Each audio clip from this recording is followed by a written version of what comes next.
Hello everyone, welcome back to On The Fly. Today we're going to be previewing the men's Olympic hockey event. Today's topic will be Team Canada. So taking a look at Team Canada, obviously a team that has been impacted amongst probably the biggest or second most impacted by the loss of NHL players. And it's really going to be interesting to see how they fare because obviously all of their best players right now are still playing and they're not allowed to come over to Beijing to play. But with that being said, they also have quite a bit of talent outside of North America and the KHL predominantly, as well as sort of all the other leagues, as well as the junior leagues coming from the OHL. There's going to be a few players coming from there, the NCAA.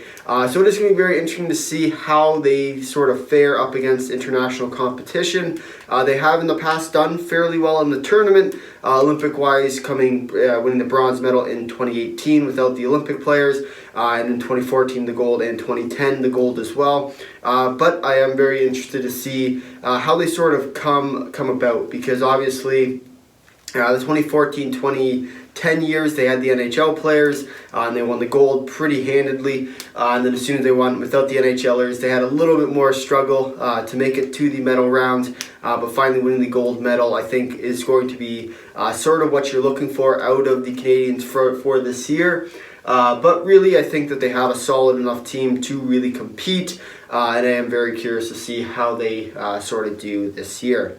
So now taking a look at the Olympic team for this year, we have first-time Olympian Daniel Carr, first-time Olympian Corbin Knight, first-time Olympian Ben Street, first-time Olympian Jack McBain, two-time Olympian Eric Staal, first-time Olympian Adam Tambellini, two-time Olympian Eric Odell, first-time Olympian Daniel Wittick, first-time Olympian Adam Cracknell, first-time Olympian Mason McTavish, first-time Olympian Landon Ferraro, first-time Olympian David Desharnais, first-time Olympian Jordan Wheel, first-time Olympian Josh Hosang, first-time Olympian Brandon Gormley, first-time Olympian Alex Grant, first-time Olympian Owen Power, first-time Olympian Tyler Witherspoon, two-time Olympian Matt Robinson, first-time Olympian Mark Barberio, two-time Olympian Maxime Noreau, first-time Olympian Jason Demers, first-time Olympian Devon Levi, first-time Olympian Edward Pasquale, and first-time Olympian Matt Tompkins. So this is the team that will be representing Team Canada at the Olympics. So really it is a solid team all around. I think there's going to be a lot of head turners in Edward Pasquale in terms of the goalie situation. And I think he's really going to sort of steal the show for the Canadians, although I would not count on Devon Levi to win the role. Between him and Tompkins, I think will be the backup. I do see Pasquale really taking the reins right off the start, but I am curious to see sort of how that goes. Especially considering they don't get any pre-tournament games to do it. But with training camp going on, there will be a clear-cut starter, and I am looking forward to see who that is. In terms of the forwards, obviously a really sort of balanced roster. No real big names. The one being Eric Staal. I am very interested to see how he goes, because obviously coming off of an injury and not employed in the NHL quite yet. He did sign a PTO with the Iowa Wild, but it is going to be very apparent whether he can still play despite him being injured for the start of this year. And really, the defense, the one starred player I'd look at is Owen Power. He has been dominant in terms of his World Championship or Junior debuts, and I'm very curious to see what he does in terms of on the Olympic stage. Sort of been their kind of player. It is going to be apparent really quick whether or not he is going to be able to play against the international competition, but in my opinion he will be, and I think he is going to really shine given the opportunity to do so. So taking a look at the schedule for Team Canada coming up, we got February 10th, 8:10 against the Germans. USA, February 11th at 11:10 p.m. Really the staple of any good Olympic hockey rivalry. USA-Canada, and it's going to be at 11:10 Eastern Standard Time on February 11th. And then they'll play China on February 13th at 8:10 a.m.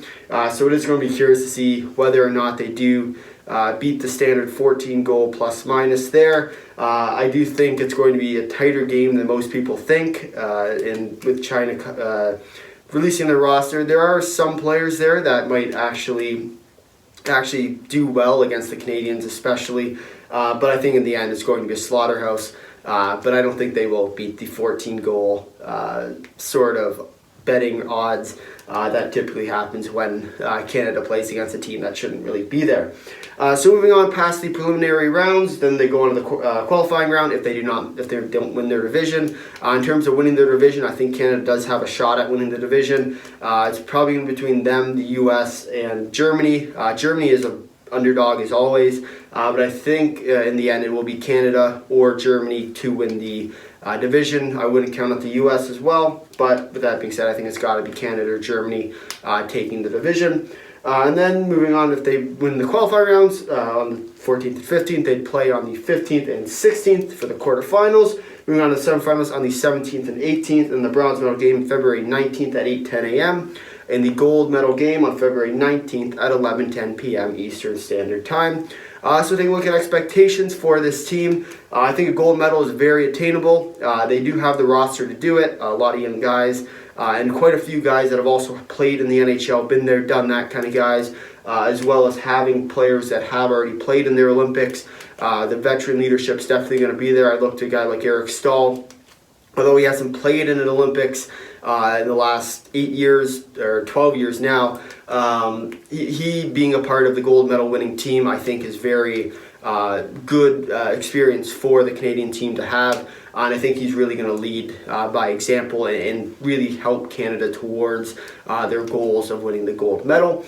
But with that, I think Canada is very poised for a deep playoff run this year. Let me know what your thoughts are in the comments below. But if you made it this far in the video, thanks for watching. If you'd like to drop a like, if you really like to, consider subscribing. Tell your friends, leave a comment down below your thoughts on Team Canada. Until next time, see ya.